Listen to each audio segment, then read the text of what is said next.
Honours fourth ইয়ারের যারা student আছেন তারা উপকৃত হবেন। অনার্স ফোর্থ ইয়ারে কিন্তু যে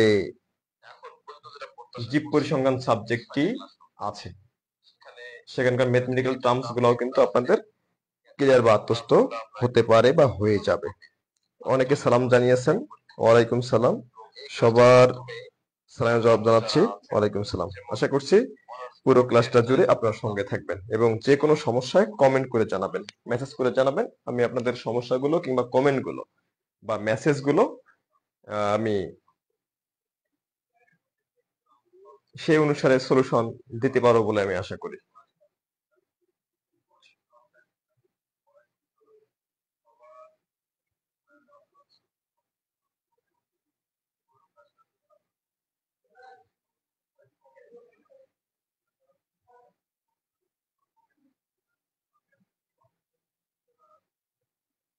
ওকে, সো আমরা সবার আগে দেখতে চাই যে এই অধ্যায়ে আমাদের কি কি পড়তে হবে। এটা আমাদের দেখা উচিত যে এই যে অধ্যায় যেটা আছে, দশম অধ্যায় প্রভাষক উদ্ভিদবিজ্ঞান সিলেবাস 19তম নিবন্ধন অ্যাডভান্স রিটেন কোর্সের দশম অধ্যায় যে আছে, সেই সিলেবাসে কি কি আছে। সিলেবাসের অধ্যায়ের নাম হচ্ছে biostatistics, horticulture and plant breeding, অর্থাৎ জীব পরিসংখ্যান, উদ্যান তত্ত্ব এবং উদ্ভিদ প্রজনন, এই অধ্যায়টার নাম। আমরা যদি জীব পরিসংখ্যানের মধ্যে দেখতে চাই, সেখানে আছে definition and scope of biostatistics, জীব পরিসংখ্যানের সংজ্ঞা এবং পরিসর, random variables, discrete and continuous variables, population, samples, random samples and data, যেটা হচ্ছে যে বিচ্ছিন্ন চলক, অবিচ্ছিন্ন চলক, সমগ্রক, উপাত্ত, নমুনা এবং ডেটা, যেটাকে আমরা উপাত্ত বলে থাকি, organization of presentation of data, frequency distribution, graphical representation, histogram frequency, phylogon, bar graphs and pie chart, যেটাকে আমরা গণসংখ্যা নিবেশন বলি। গণসংখ্যা নিবেশনের এখানে ম্যাথমেটিক্যাল টার্ম যেগুলো আছে, মেজার অফ সেন্ট্রাল টেন্ডেন্সি, কেন্দ্রীয় প্রবণতা ম্যাথমেটিক্যাল টার্মস এখানে আছে, normal and binomial distribution, chi square test, goodness of fit test, chi বর্গ টেস্ট এখানে আছে এবং টি টেস্ট থাকার কথা, কম্পারিজন অফ মিনস, ডিটেন্স অ্যান্ড কোরিলেশন, সহ সম্পর্ক এবং টি টেস্টের মধ্যে যে সাদৃশ্য এবং বৈসাদৃশ্য, এক্সপেরিমেন্টাল ডিজাইন, পরীক্ষণ নিবেশন বা পরীক্ষণীয় যে নকশা সেটা এর মধ্যে আছে, সিআরডি, আরসিবিডি এবং এলএসডি, যেগুলা হচ্ছে মেন্ডেলের সূত্র অনুসারে, সেগুলা কিন্তু এর মধ্যে আছে। আমরা এই বিষয়গুলাকে এই অধ্যায় থেকে আমরা পুরোপুরি ক্লিয়ার করতে পারবো। এখানে আমাদের বেশ কিছু জিনিস জানতে হবে, বেশ কিছু তথ্য উপাত্তের প্রয়োজন হবে। আমি আশা করছি যে আপনারা এই ক্লাসটা আপনাদের সাথে যে হ্যান্ড নোট আছে বা নোটবুক আছে, নোটবুকে খাতা কলম সাথে নিয়ে আপনারা ক্লাসটি করবেন, তাহলে আপনারা এই ক্লাসটি থেকে সর্বোচ্চ উপকৃত হতে পারেন। বুঝা গেছে?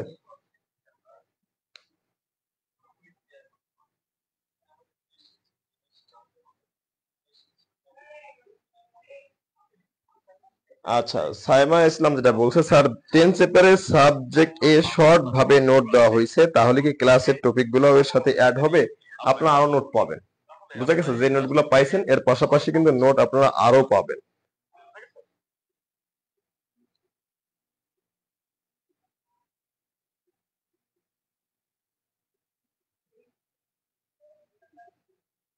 আচ্ছা, সাইমা ইসলাম যেটা বলছে, স্যার 10 চ্যাপ্টারের সাবজেক্ট এ শর্ট ভাবে নোট দেওয়া হয়েছে, তাহলে কি ক্লাসের টপিক গুলো এর সাথে অ্যাড হবে? আপনারা আরো নোট পাবেন। বুঝা গেছে? যে নোটগুলো পাইছেন এর পাশাপাশি কিন্তু নোট আপনারা আরো পাবেন।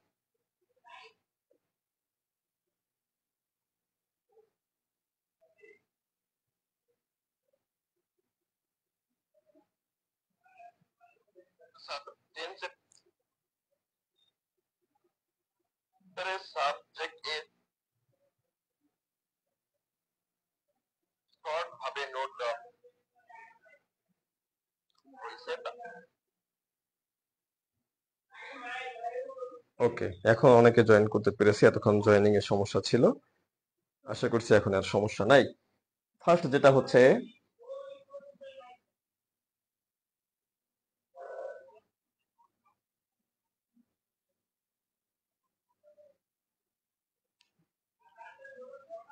আচ্ছা, দেওয়া হবে গ্রুপে। ওকে, থ্যাংক ইউ। তো যেটা হচ্ছে আমাদের এখানে কিন্তু বেশ কিছু টার্ম আমাদের জানতে হবে।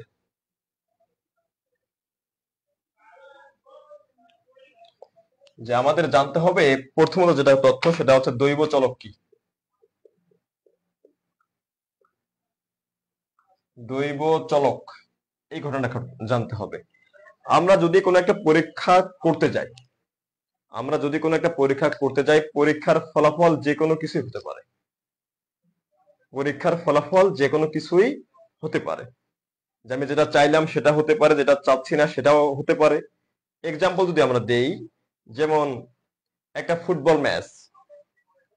ম্যাচে দুইটা টিম খেলতেছে, সাপোজ ব্রাজিল এবং আর্জেন্টিনা।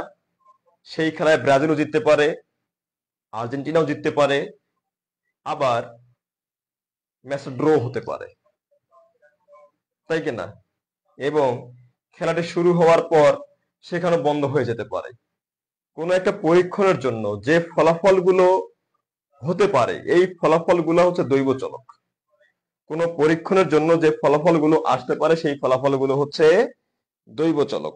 কোনো নির্দিষ্ট পরীক্ষণের ক্ষেত্রে কোনো ঘটনা ঘটবে তা নিশ্চিত করে বলা যায় না, তখন প্রতিটি ঘটনা ঘটার একটি নির্দিষ্ট সম্ভাবনা থাকে।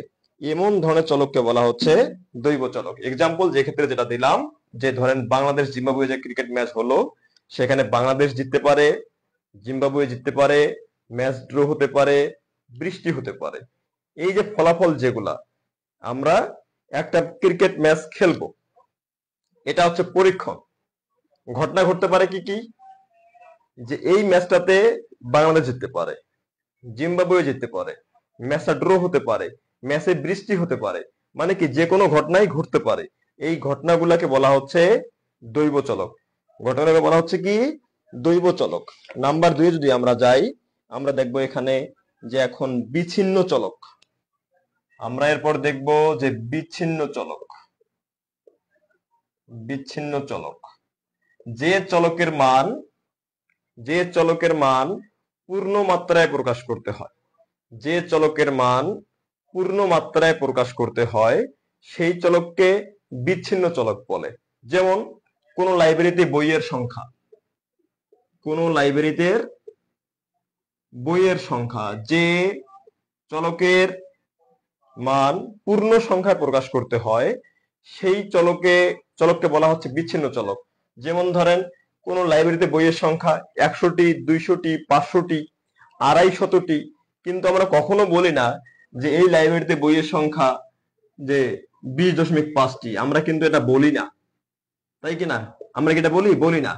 তাহলে এটা হচ্ছে কি বিচ্ছিন্ন চলক। কোনটা? যে চলকের মান পূর্ণ সংখ্যায় প্রকাশ করা হয় সেটা হচ্ছে বিচ্ছিন্ন চলক। খুবই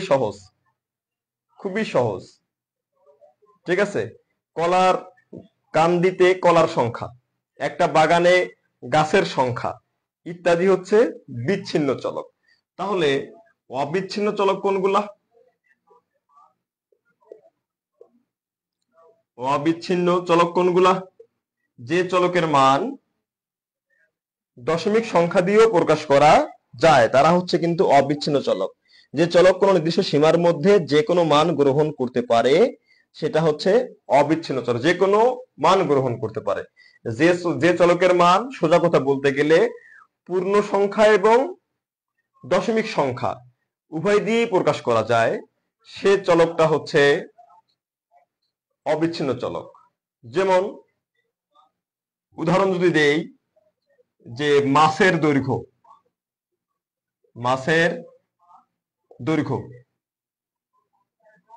তারপর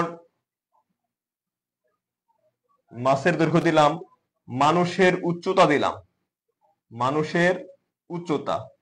অনেকের উচ্চতা এমন হতে পারে যে 5 ফুটও হতে পারে, 6 ফুটও হতে পারে, 7 ফুটও হতে পারে, 5.5 ফুটও হতে পারে, তাই না? দেখেন এখানে পূর্ণ সংখ্যা দিয়ে প্রকাশ করা যাবে, অপূর্ণ সংখ্যা দিয়েও বা দশমিক সংখ্যা দিয়েও প্রকাশ করা যাবে। 6 ফুটও হতে পারে, 6.2 ফুটও হতে পারে, 7 ফুটও হতে পারে, 6.9 ফুটও হতে পারে। তাহলে এটা হচ্ছে কি যে অবিচ্ছিন্ন চলক। যে চলকের মান পূর্ণ সংখ্যা, দশমিক সংখ্যা, মানে ফলাফল যেটাই আসুক সেটাই গ্রহণ করতে সক্ষম যে চলকটা, তার নাম হচ্ছে বিচ্ছিন্ন চলক। মাছের দৈর্ঘ্য ধরেন 120 সেন্টিমিটার, তারপর কি 125.5 সেন্টিমিটার। তাহলে দেখেন সে পূর্ণ সংখ্যা গ্রহণ করছে, দশমিক সংখ্যাও গ্রহণ করছে। তাহলে এক্ষেত্রে এটা হচ্ছে অবিচ্ছিন্ন চলক। কোনো সমস্যা থাকলে কিন্তু অবশ্যই কমেন্ট করে জানাবেন। কোনো সমস্যা থাকলে অবশ্যই কমেন্ট করে জানাবেন। 120 সেন্টিমিটার। তারপর কি 125.5 সেন্টিমিটার। দেখেন সে পূর্ণ সংখ্যা গ্রহণ করছে, ঠিক আছে। কোনো সমস্যা থাকলে অবশ্যই কমেন্ট করে জানাবেন। অবিচ্ছিন্ন চলক। কোনো সমস্যা থাকলে কিন্তু অবশ্যই কমেন্ট করে জানাবেন। এরপরে আছে কি সমগ্রক।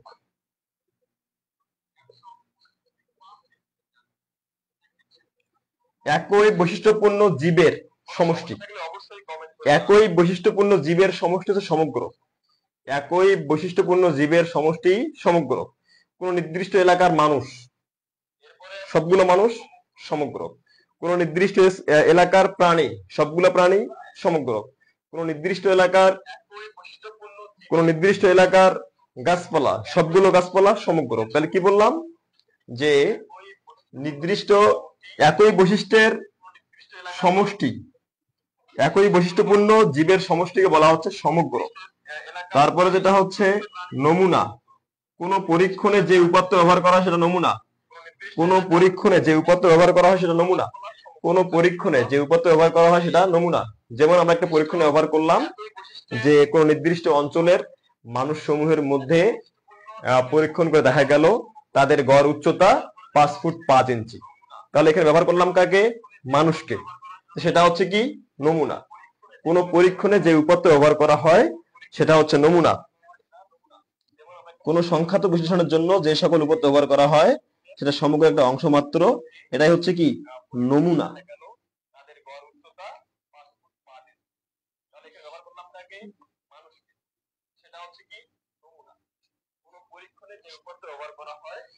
তারপরে হচ্ছে উপাত্ত।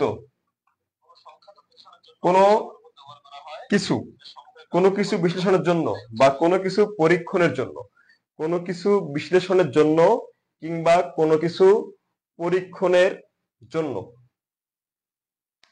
যে সকল সংখ্যামূলক রাশি ব্যবহার করা হয় তারা হচ্ছে উপাত্ত।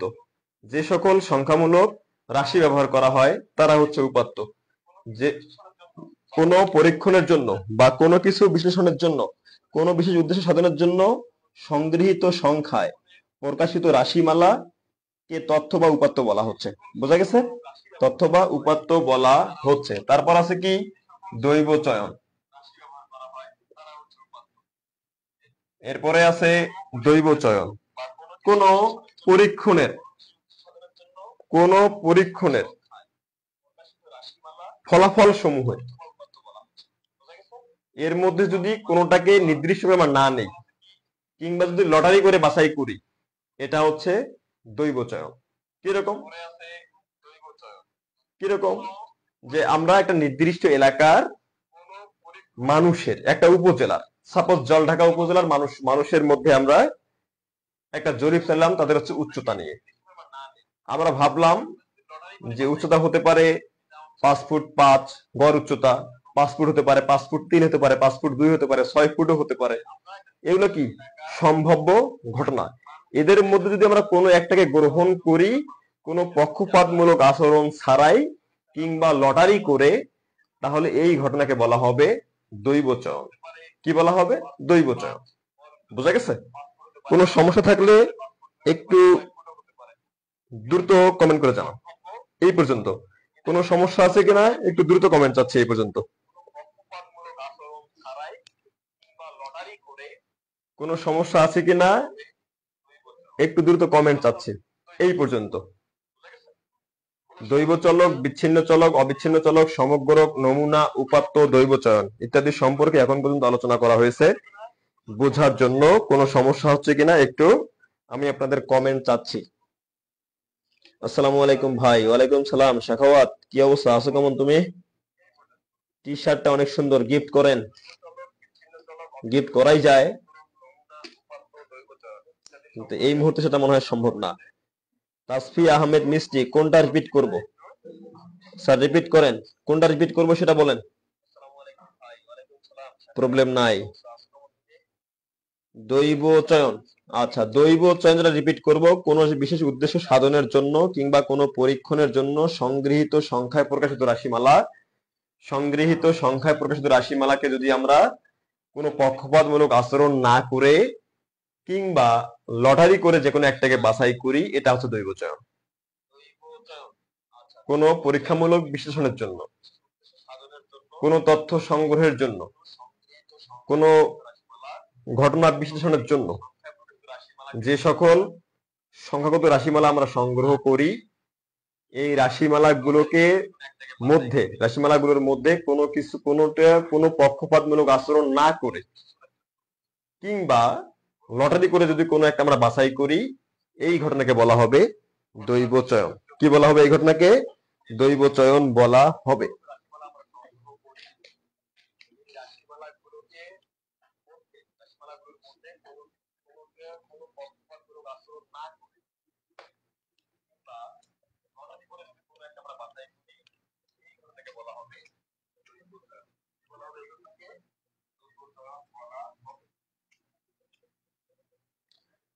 আচ্ছা, তাহলে আমরা দেখি যে জীব পরিসংখ্যান কাকে বলে। জীব পরিসংখ্যান,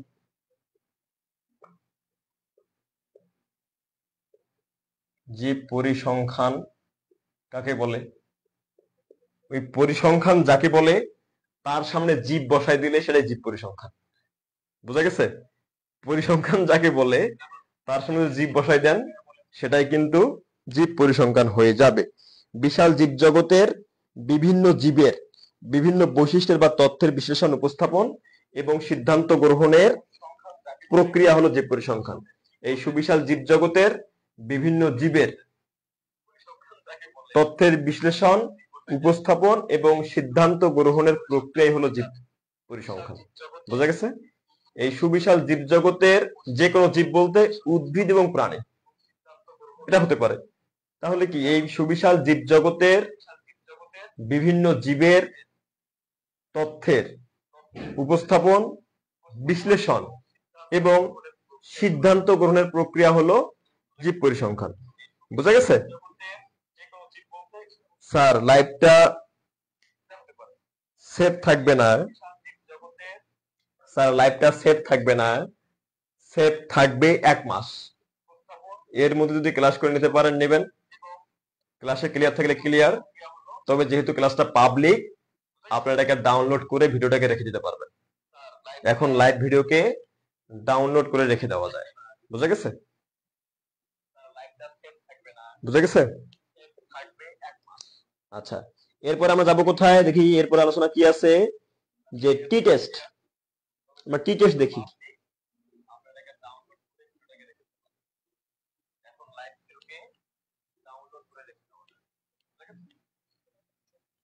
আচ্ছা, আমি আপনাদের জিজ্ঞেস করলাম, সালাম দিয়েছিলাম শুরুতে, জিজ্ঞেস করলাম যে আশা করছিলাম যে আপনারা সবাই ভালো আছেন, কিন্তু আমি কেমন আছি এটা তো কেউ জিজ্ঞেস করেনি, তাই না?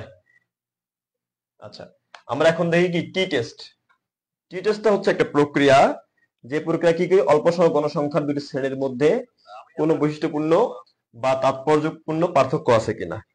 অল্প সংখ্যক গণসংখ্যার দুটি শ্রেণীর মধ্যে, অল্প সংখ্যক গণসংখ্যার দুটি শ্রেণীর মধ্যে কোনো তাৎপর্যপূর্ণ পার্থক্য আছে কিনা এটা যাচাই করার জন্য যে টেস্ট করা হয় তার নাম টি টেস্ট।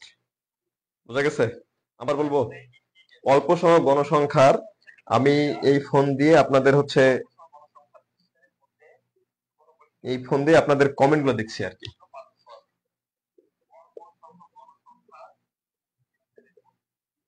অল্প সংখ্যক গণসংখ্যার দুটি শ্রেণীর মধ্যে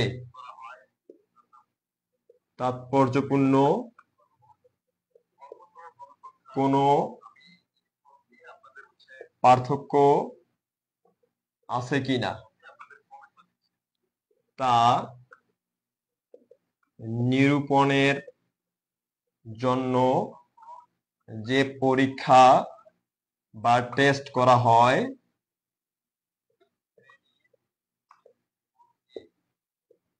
তাই টি টেস্ট। বুঝা গেছে?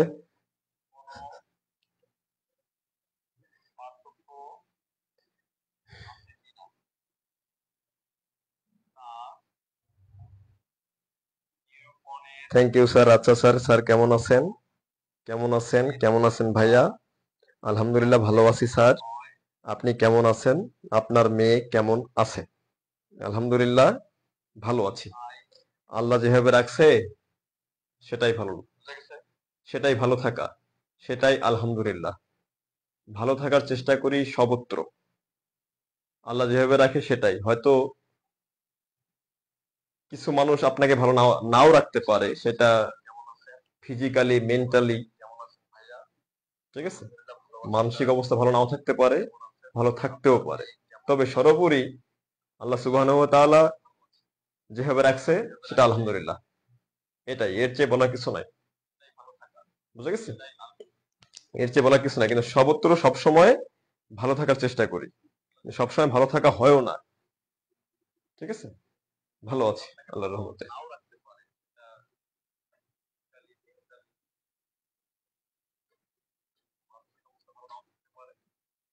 একটু এক স্যার মেসেজ করছে।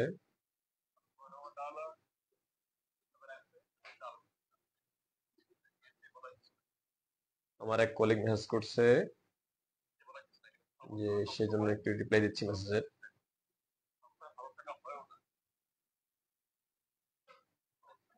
ওকে, সবসময় ভালো থাকেন, দোয়া করি স্যার। Thank you.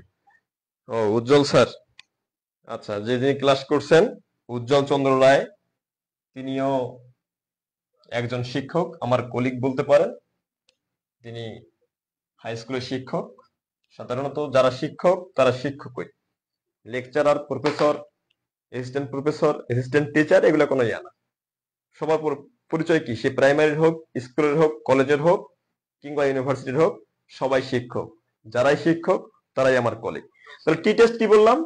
যে দুটি শ্রেণীর জীবের মধ্যে বৈশিষ্ট্যপূর্ণ কোনো পার্থক্য আছে কিনা তা নিরূপণের জন্য যে টেস্ট করা হয় সেটা হচ্ছে টি টেস্ট বা টি পরীক্ষা। অল্প সংখ্যক গণসংখ্যার দুটি শ্রেণীর মধ্যে কোনো পার্থক্য আছে কিনা, মানে বৈশিষ্ট্যপূর্ণ তাৎপর্যপূর্ণ পার্থক্য আছে কিনা, সেটা হচ্ছে টি টেস্ট। তা টি টেস্ট হচ্ছে কি, টি ইজ ইকুয়াল টু ডি ভাই N D. T is equal two D ভাগ হচ্ছে এন ডি। আপনারা আপাতত এই সূত্রটাই জানবেন। হ্যাঁ, যখন আমরা টি টেস্টের অঙ্ক করব তখন এই সূত্রের ব্যাখ্যাটা করব। এখানে এন ইজ ইকুয়াল টু কি, ডি ইজ ইকুয়াল টু কি, টি ইজ ইকুয়াল টু কি, তখন তা টি টেস্ট বললাম যে অল্প সংখ্যক গণসংখ্যার মধ্যে দুটি শ্রেণীর মধ্যে কোনো বৈশিষ্ট্যপূর্ণ বা তাৎপর্যপূর্ণ পার্থক্য আছে কিনা তা নিরূপণের জন্য যে টেস্ট করা হয় তাই হচ্ছে টি টেস্ট। এক্সাম্পল দেই এখন, যে একই পরিমাণ সার ব্যবহার করে একই পরিমাপের দুটি ভিন্ন জমিতে আমরা ধান আবাদ করলাম। এখন এই আবাদে ফলন কোন জমিতে বেশি হতে পারে, কোন জমিতে কমও হতে পারে। তাহলে এই এই যে রেজাল্ট যেটা আসলো, ফলন বেশি বা কম, এদের মধ্যে আসলে কোনো তাৎপর্যপূর্ণ সম্পর্ক বা পার্থক্য আছে কিনা এটা নিরূপণ করার জন্য যে টেস্ট করা হবে সেটা টি টেস্ট। আবারও বলছি, যে একই পরিমাণ সার দিয়ে একই পরিমাপের দুটি জমির মধ্যে আমরা ধান আবাদ করলাম। এক্সাম্পল, যে এটা হচ্ছে 1 একর জমি, এটা হচ্ছে 1 একর জমি। এখানেও আমরা ধরো 60 কেজি সার ব্যবহার করছি, জৈব সার। এখানেও 60 কেজি জৈব সার ব্যবহার করছি। এখানে ধানের ফলাফল কি রকম হলো, আমরা তো ধানের ফলাফল পাইতে হবে তাই না? কি রকম হলো ফলাফল, ধান উৎপন্ন কি রকম হলো, এই ফলাফলটাতে কোনো তাৎপর্যপূর্ণ পার্থক্য আছে কিনা এটা জানার জন্য যে টেস্ট সেটা হচ্ছে টি টেস্ট। বুঝা গেছে? সেটা কি টেস্ট? টি টেস্ট। এরপরে আমরা যাব যে হচ্ছে কাই বর্গ টেস্ট বা কাই টেস্ট বা কাই বর্গ টেস্ট। টি টেস্টে কোনো সমস্যা আছে বলবেন? টি টেস্টে কোনো সমস্যা আছে কিনা জানাবেন। টি টেস্টে যতটুকু বলছি এখন পর্যন্ত কোনো সমস্যা থাকলে অবশ্যই জানাবেন, ঠিক আছে? আর ক্লাসটা যদি এফেক্টিভ মনে হয় আপনাদের কাছে, ক্লাসটা যদি আসলে ভালো লেগে থাকে, যে না আমাদের পরিসংখ্যানের জন্য বা আমার যে নিবন্ধনের প্রস্তুতি, এই প্রস্তুতির জন্য ক্লাসটা ইম্পর্টেন্ট, আমার কাছে ভালো লাগতেছে, ফিউচারে হেল্প করতে পারে, অবশ্যই আপনি এই যে ক্লাসটি আপনি আপনার ফেসবুক ওয়ালে শেয়ার করে রেখে দিতে পারেন। বুঝা গেছে? শেয়ার করে রেখে দিতে পারেন। কাই বর্গ টেস্ট বা হচ্ছে কাই বর্গ পরীক্ষা, কাই বর্গ টেস্ট বা হচ্ছে কাই বর্গ পরীক্ষা নমুনার পর্যবেক্ষিত সংখ্যা এবং প্রত্যাশিত সংখ্যার মধ্যে পার্থক্য নির্ণয় করে তার বর্গফলকে প্রত্যাশিত সংখ্যা দিয়ে ভাগ দিলে, তার বর্গফলকে প্রত্যাশিত সংখ্যা দিয়ে ভাগ দিলে যে মান পাওয়া যাবে সেটা হচ্ছে কাই বর্গ। এই যে দেখি, কাই বর্গ is equal to summation of observed minus expected square ভাগ হচ্ছে এক্সপেক্টেড। তাহলে কি কোন পরীক্ষণের যদি বলি আমরা, কোন পরীক্ষণের ওতে হচ্ছে অবজারভেটেড মানে পর্যবেক্ষিত মান এবং প্রত্যাশিত মানের বিয়োগফলের বর্গকে প্রত্যাশিত মান দিয়ে ভাগ করলে যে ফলাফল পাওয়া যায় বা যে টেস্ট করা হয়, এই টেস্টটা হচ্ছে কাই বর্গ টেস্ট। এখানে ওটা হচ্ছে কি, ওটা হচ্ছে অবজারভেটেড, এর বাংলা হচ্ছে কি পর্যবেক্ষিত, অবজারভেটেড। ইতে কি এক্সপেক্টেড, বুঝা গেছে? তাহলে কোন পরীক্ষণের পর্যবেক্ষিত এবং প্রত্যাশিত মানের বিয়োগফলের বর্গকে পর্যবেক্ষিত সংখ্যা দিয়ে ভাগ করে, প্রত্যাশিত সংখ্যা দিয়ে ভাগ করে যে টেস্ট করা হয়, সেই টেস্টটা হচ্ছে কাই বর্গ টেস্ট বা কাই বর্গ পরীক্ষা। আবারও বলছি, নমুনার পর্যবেক্ষিত সংখ্যা এবং প্রত্যাশিত সংখ্যার পার্থক্য তথা বিয়োগফলের বর্গকে প্রত্যাশিত সংখ্যা দিয়ে ভাগ করলে যে মান পাওয়া যায় তা হচ্ছে কাই বর্গ, এবং এই পদ্ধতির নাম হচ্ছে কি কাই বর্গ টেস্ট।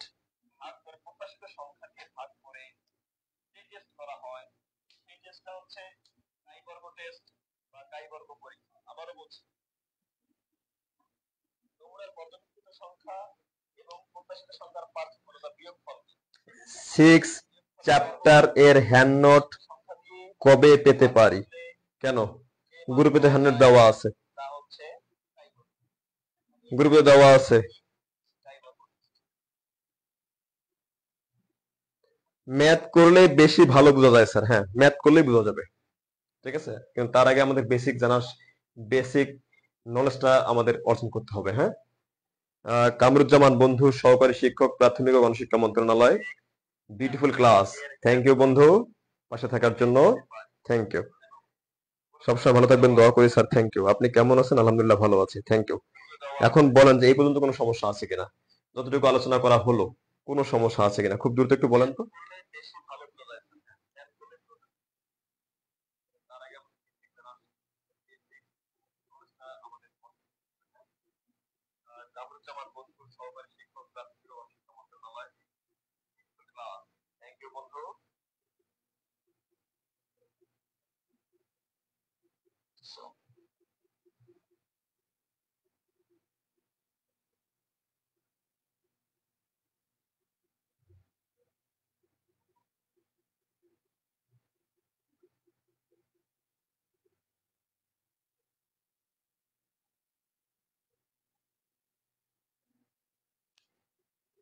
এই পর্যন্ত সমস্যা নেই স্যার। না স্যার, সানজিদা মমতা আপু নাই। ওকে, থ্যাংক ইউ, থ্যাংক ইউ। আমরা দেখি যে এরপরে আরো কি আছে।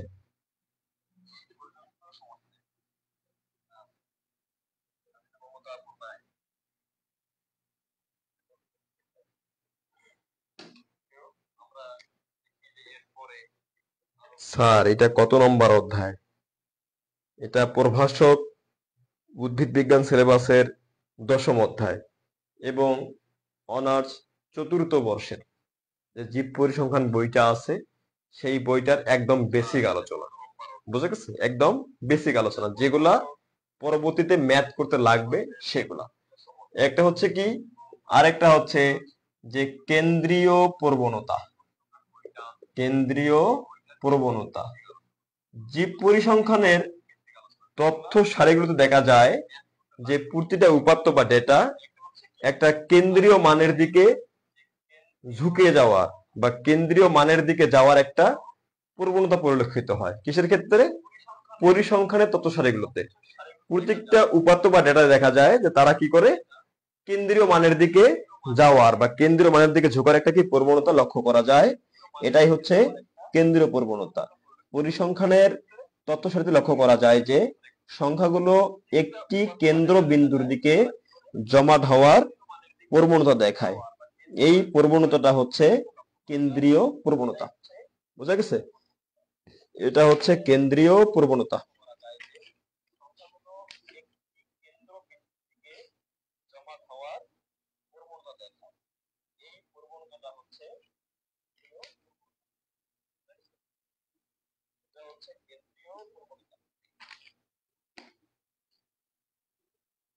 ওকে, আমাদের বেসিক যে সকল তথ্য প্রয়োজন ছিল আমরা আলোচনা করেছি, এই তথ্যগুলো ইম্পর্টেন্ট অঙ্ক করতে। আমরা একটা এখন অঙ্কে যেতে পারি। বুঝা গেছে?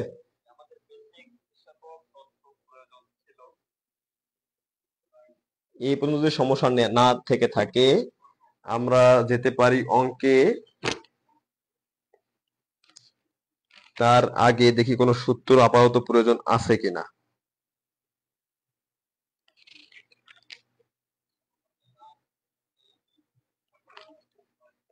1 2 3 4 5 6 7 8 9 10 1 2 3 4। আচ্ছা,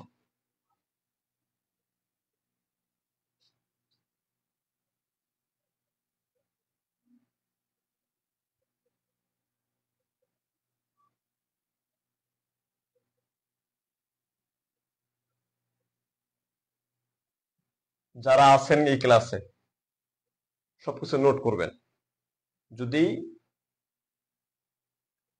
প্রয়োজন হয়। যদি মনে হয় আপনি সব পারেন সমস্যা নাই, যদি জানার আগ্রহ থাকে নোট করবেন। হ্যাঁ, 1 2 3 4 5 6 7 8 9 10। একটা কোশ্চেন শোনাচ্ছি। কোশ্চেনটা হচ্ছে নিচের উপাত্ত থেকে গণসংখ্যা নিবেশন প্রস্তুত করে একটি আয়তলেখ অঙ্কন করো। এটা হচ্ছে কোশ্চেন, যে এখানে একটা সারণী দেওয়া থাকবে কোশ্চেনটাতে। এই সারণীটা থেকে আমরা কি করব, যে গণসংখ্যা নিবেশন প্রস্তুত করতে হবে।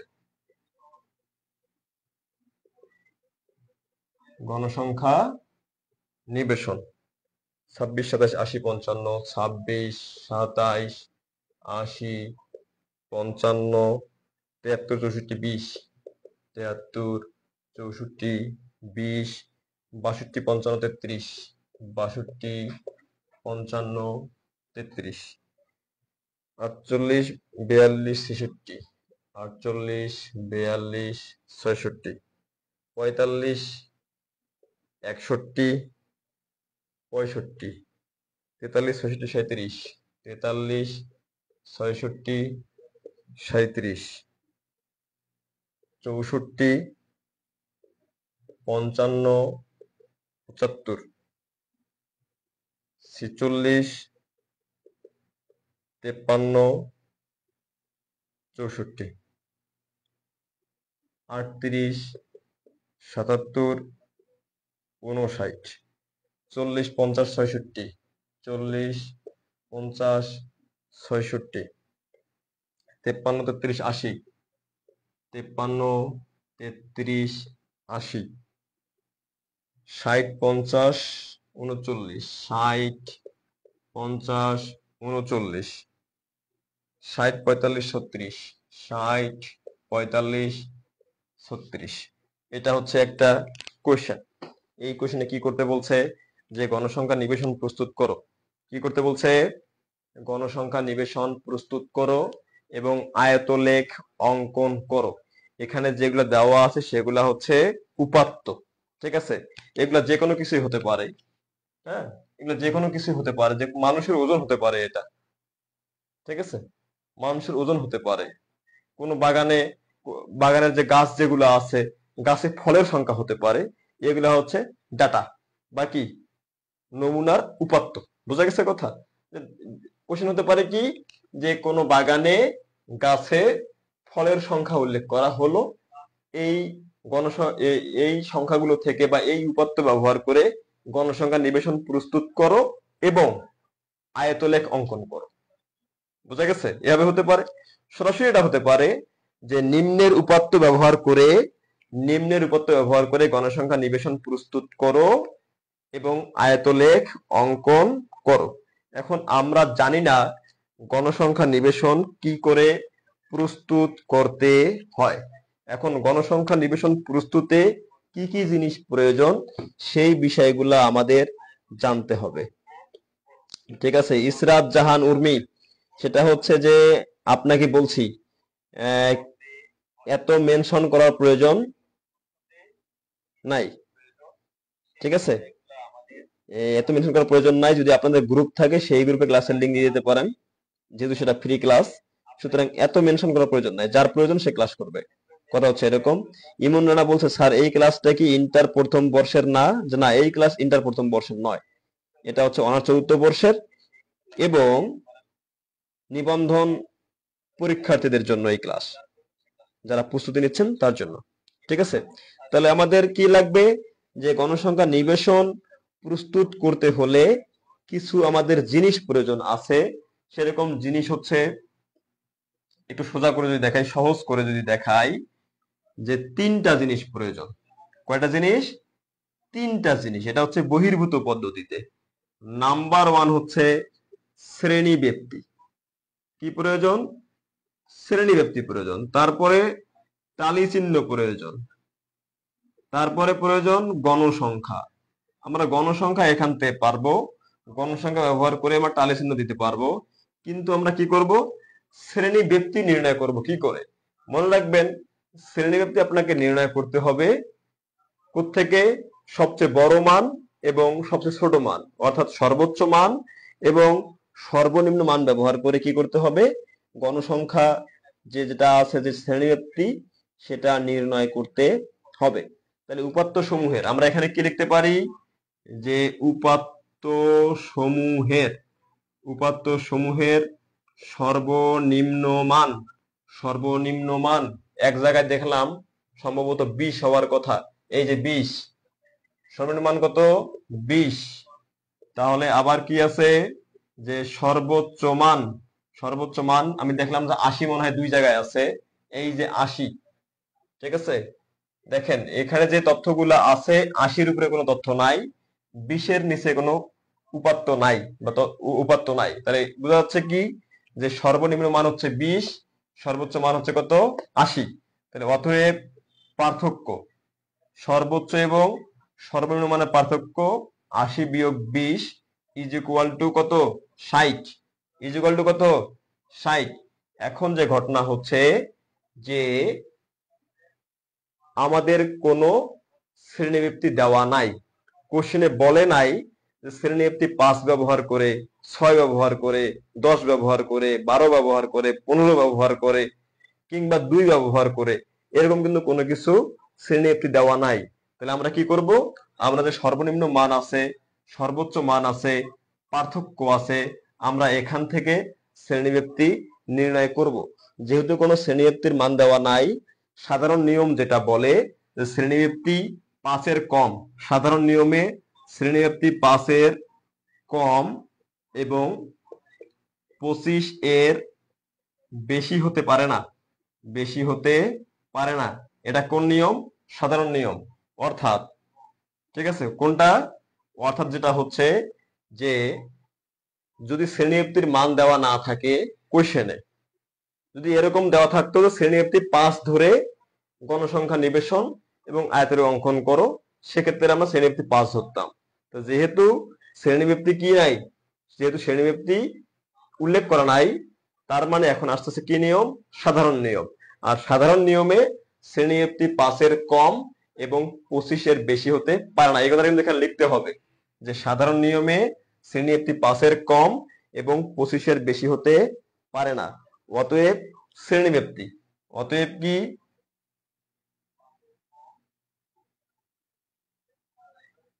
শ্রেণীব্যক্তি কি আমরা যদি ভাগ দেই, কিসে ভাগ দেব? যে এখানে পার্থক্য যেটা আছে, পার্থক্যকে যদি আমরা ভাগ দেই কি দিয়ে? পার্থক্য পাইছে কত? 60। অতএব শ্রেণীব্যক্তি 60-কে যদি আমরা 5 দিয়ে ভাগ দেই, 5 কি? এই 5 ইজ ইকুয়াল টু 12 এবং সর্বোচ্চ কত? 25। সাধারণ নিয়ম যেটা 60 ভাগ 25 ইজ ইকুয়াল টু 25 50 আর 10 2.4। তাহলে অতএব শ্রেণীব্যক্তি 2.4 থেকে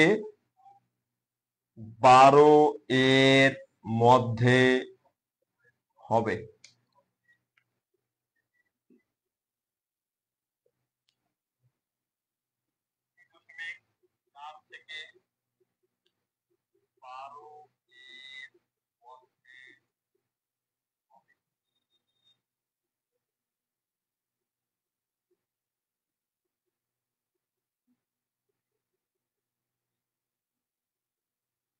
আচ্ছা, এই পর্যন্ত কার কার সমস্যা একটু দ্রুত দ্রুত বলেন তো, দ্রুত বলেন যে এই যে আমরা যে এই লেখাটা যে লিখলাম, আমরা যেখান থেকে এই লেখা লিখলাম, কার কার সমস্যা একটু দ্রুত বলবেন।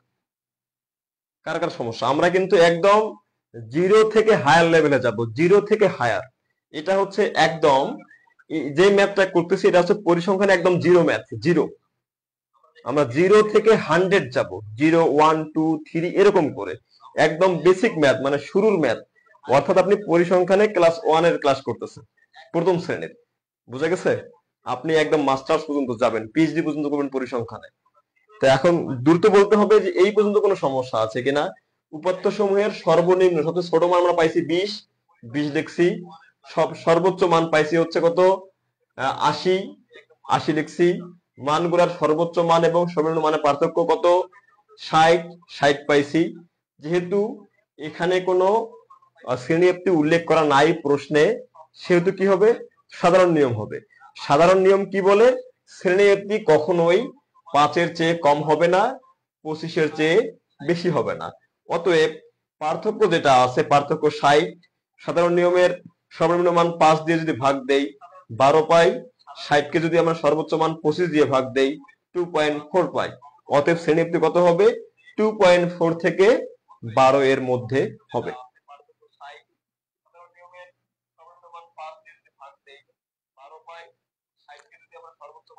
আমার অনেক স্টুডেন্ট এখানে কমেন্ট করতেছে।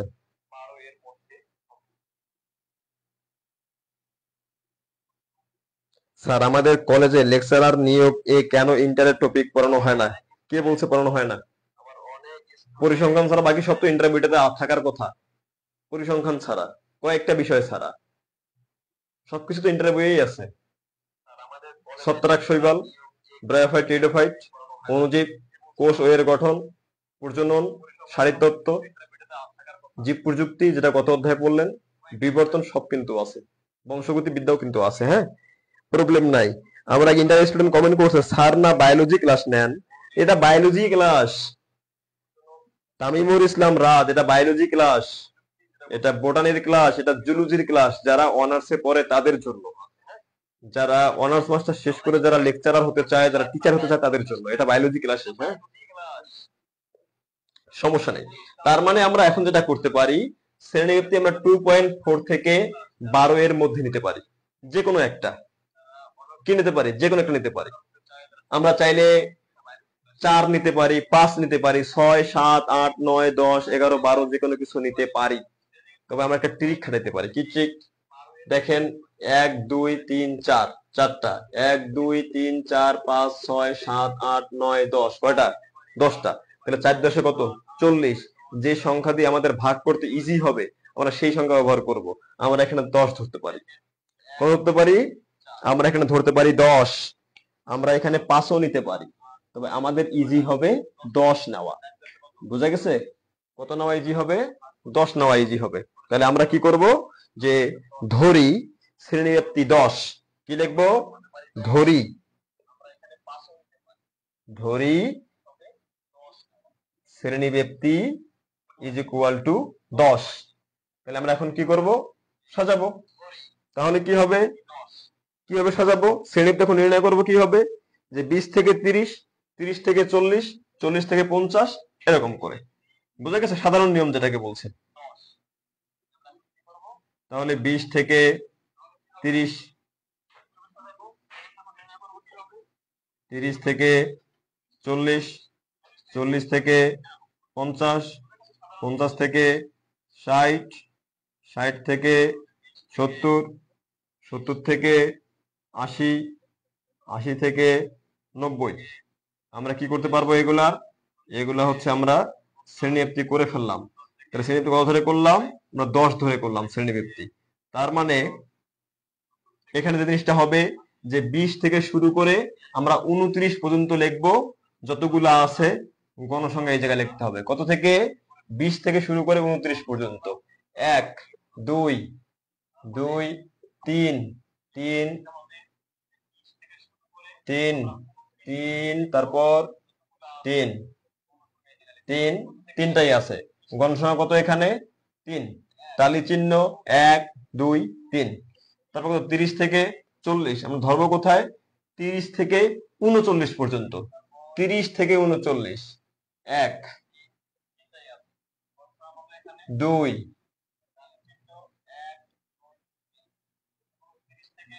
3 4 5 6। কত হলো? 6। 1 2 3। তারপর কত? 4 5 6। 40 থেকে 50, 40 থেকে 50। 1 2 3 4 5 5 6 6 7 7। কিছু কইলা পরান? 7। 50 থেকে 60। 1 1 2 3। 60 নেওয়া যাবে না। 3 4 5 6 7 8। কত হলো? 8টা। 1 2 3 4। 1 2 3 4, 8 হয়ে গেছে। 60 থেকে 70, 60 থেকে 70। 1 2 2 3 4 5 6 7 7 8 9 10 11। কয়টা হবে? 11টা হবে।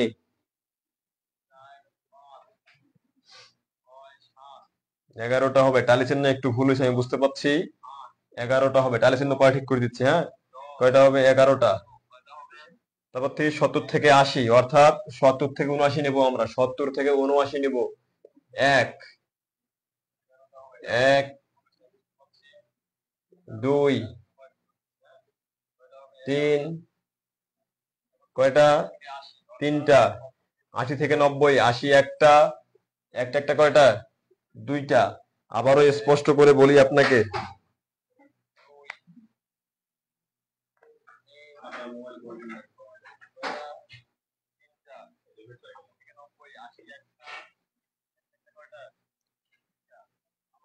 এখানে শ্রেণীব্যাপ্তি 20 থেকে 29 হবে না। 20 থেকে 30 নেওয়া যাবে, 20 থেকে 29 নেওয়া যাবে, কোনো ভুল নাই। যে ভুল বলবে সেই ভুল। আমি যেখানে শ্রেণীব্যাপ্তি 20 থেকে 30 লিখছি, যদি কেউ বলে এটা ভুল, সে নিজেই ভুল। তার মানে 20 থেকে 29 রং না, 20 থেকে 29টাও রাইট। বোঝা গেছে কথা? 20 থেকে 29ও কি রাইট? ওকে, যেহেতু আমরা এখানে বের করছি 10, হিসাব করে বের করছি, আমাদের বিয়োগফল যেন 10 আসে, আমরা সেই হিসেবে বসাইছি। কিন্তু 30 থেকে 20 বাদ দেন 10 আসবে, 29 থেকে 20 বাদ দিলে 10 আসবে না। আপনি 29 লিখতে পারতেন বা এখনো লেখা যাবে, তবে লেখাটা বেটার কখন, যখন শ্রেণীবৃত্তি দেওয়া থাকবে তখন। আমরা শ্রেণীবৃত্তি যেহেতু বের করে নিয়েছি, সেই হিসাবে আপনার বিয়োগফল মেলাইতে হবে। বোঝা গেছে? স্যার লিখলাম 20 থেকে 30, কিন্তু সংখ্যা নিচ্ছি কত পর্যন্ত? 20 থেকে 19 পর্যন্ত। শুধু লিখছি কেন স্যার? এই শ্রেণী থেকে 30 এর মানটা ধরছি না কেন? এর ব্যাখ্যাটা দিতে হবে। আপনাকে 20 থেকে 30 পর্যন্ত 10 গণেন। 20, 21, 22, 23, 24, 25, 26, 27, 28, 29। 10 হয়ে গেছে 29 পর্যন্ত। ক্লিয়ার? 10 হয়ে গেছে 29 পর্যন্ত। বোঝা গেছে? আমি বলছি যে 20 থেকে 29 লেখা যাবে, কোনো সমস্যা নাই। তবে যেহেতু আমরা নিজেই শ্রেণীবৃত্তি বের করে নিয়েছি, আমাদের বিয়োগফল মেলানো উচিত। 30 থেকে 20 বাদ দেন, 10 মেলানো উচিত। আবার সংখ্যা ধরতে হবে 20 থেকে 29 পর্যন্ত 10 মিলিয়ে। 20, 21, 22, 23, 24, 25, 26, 27, 28, 29। 10টা হয়ে গেছে। 10 হয়ে গেছে না? হয়ে গেছে। আচ্ছা, একটু টালি চিহ্নটা মেলাই, টালিতে একটা ভুল ছিল। তার আগে গুনি যে 6 আর 3 9, 9 7 16, 16 আর 8 24, 24 আর 11, 24 11 হচ্ছে 35, 38 40। তাহলে n ইজ ইকুয়াল টু 40, মানে মোট গণসংখ্যা কত? 40। এটা একটু মেলাই, 1 2 3 4, টান দিলে 5, 5 আর 1 6। তাহলে এখানে কি হচ্ছে? 1 2 3 4 5 2 7। তাহলে এখানে 8 কত হচ্ছে? 1 2 3 4 5 1 2 3 8। 11 কত হচ্ছে?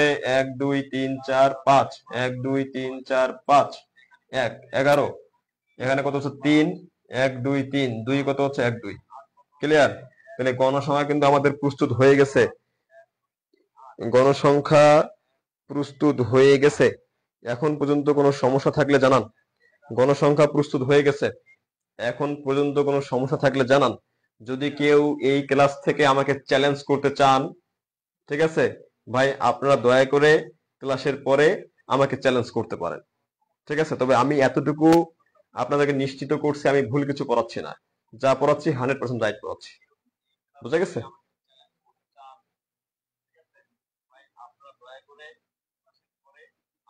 আচ্ছা, এখন পর্যন্ত কোনো সমস্যা আছে কিনা জানাবেন। এই জায়গা পর্যন্ত কোনো সমস্যা থাকলে জানাবেন।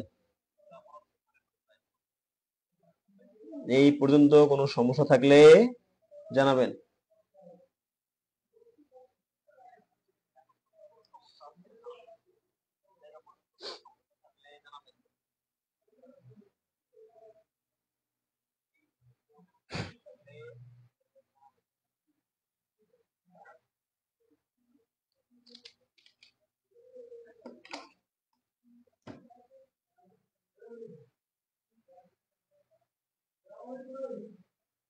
খুব দ্রুত বলেন, এই পর্যন্ত কোনো সমস্যা আছে কিনা।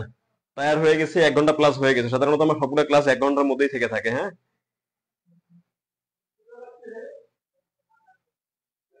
ও এই নিজ 40, রাইট। থ্যাংক ইউ কাপি ভাই, থ্যাংক ইউ।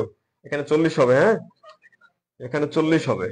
আমি ভুল করে 60 লিখে ফেলছি, যোগ করে 40।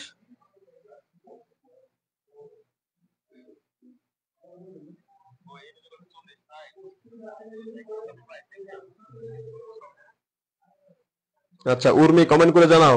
ইসরাত জাহান উর্মি কমেন্ট করে জানাও কোনো সমস্যা আছে কিনা।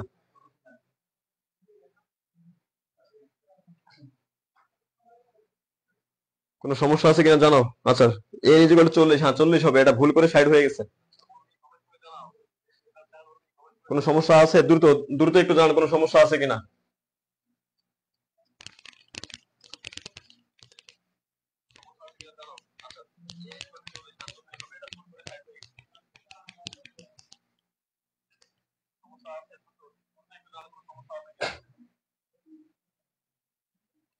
আচ্ছা, এখন যেটা করতে হবে সেটা হচ্ছে গণসংখ্যা নিবেশনের যে আয়তলেখ আছে, আয়তলেখ তৈরি করতে হবে। কি তৈরি করতে হবে? আয়তলেখ। আয়তলেখে দুইটা জিনিস প্রয়োজন, একটা হচ্ছে শ্রেণীব্যাপ্তি, একটা হচ্ছে গণসংখ্যা।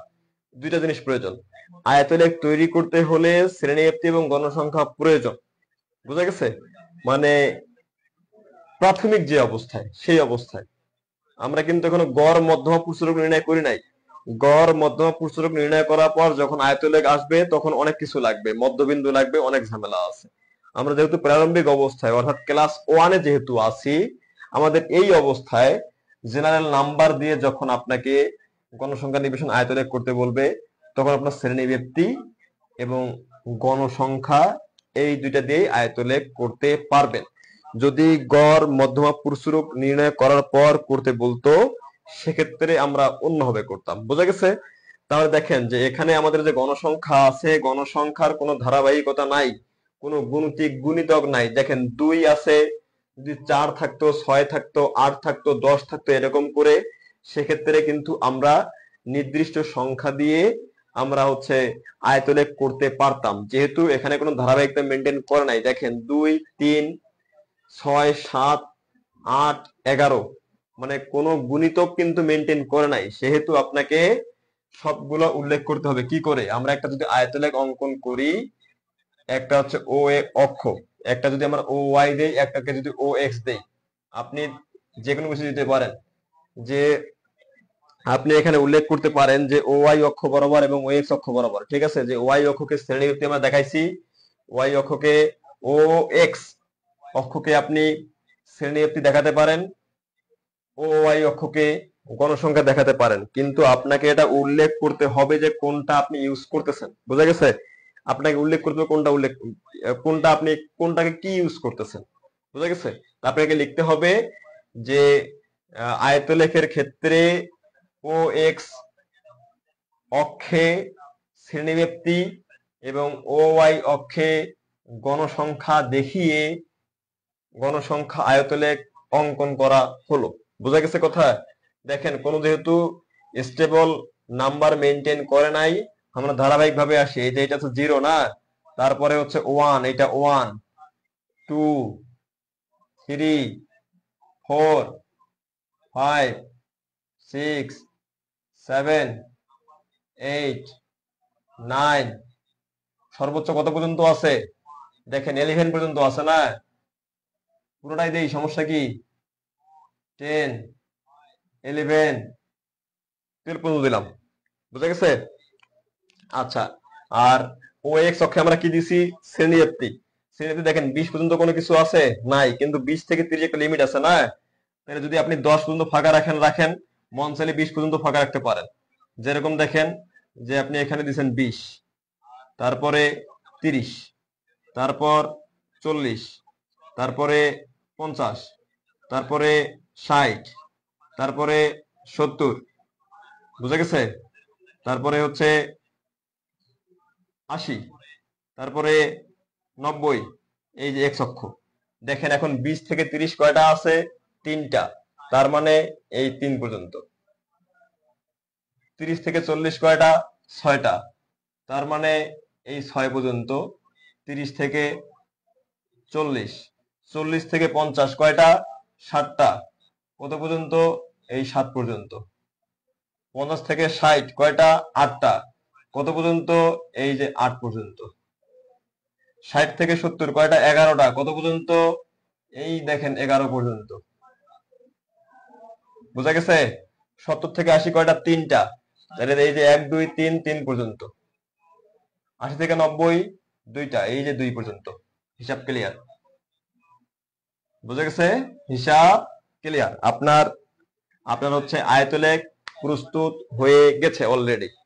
আয়তলেখ প্রস্তুত হয়ে গেছে, যেভাবে আছে আপনি দেখবেন যে 20 থেকে 30, 20 থেকে 30 কয়টা আছে? 3টা, 3 পর্যন্ত।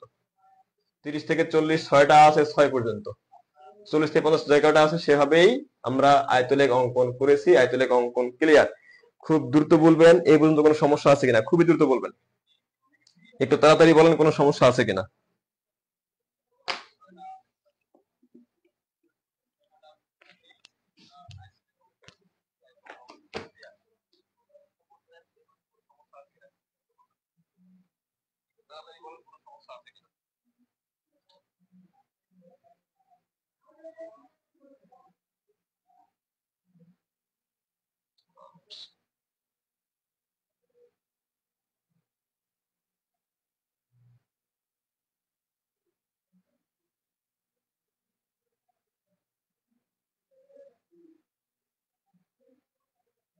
স্যার এখানে ভাঙ্গা চিহ্ন ব্যবহার করব না। ভাঙ্গা চিহ্ন বলতে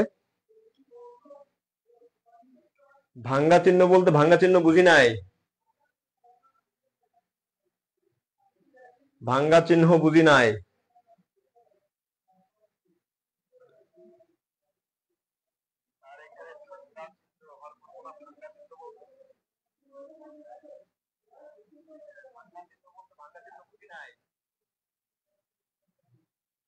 ভাঙ্গা চিহ্ন বুঝি নাই স্যার, এগুলো কি গ্রাফ পেপারে দেখাতে হবে?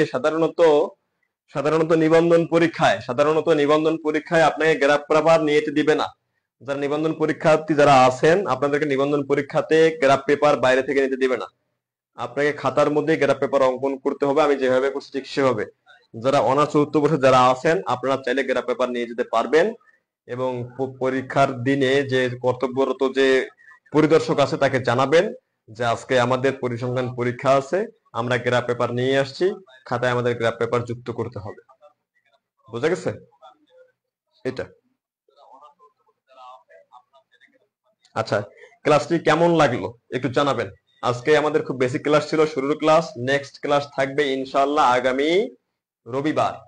সবকিছু যদি ঠিকঠাক থাকে, যদি আমি সুস্থ থাকি, ইনশাআল্লাহ আগামী রোববার নেক্সট ক্লাস হবে। ততদিন পর্যন্ত আপনারা জীববিজ্ঞানের প্রস্তুতি, যে পরিসংখ্যানের প্রস্তুতি চালিয়ে যাবেন। বোঝা গেছে? এবং যদি কখনো কোনো সমস্যা বের হয়, আমি খুশি হব যদি আপনারা আমাকে জানান। আজকে এই পর্যন্তই, দেখা হচ্ছে পরবর্তী ক্লাসে। ভালো থাকবেন। আল্লাহ হাফেজ। আসসালামু আলাইকুম ওয়া রাহমাতুল্লাহ।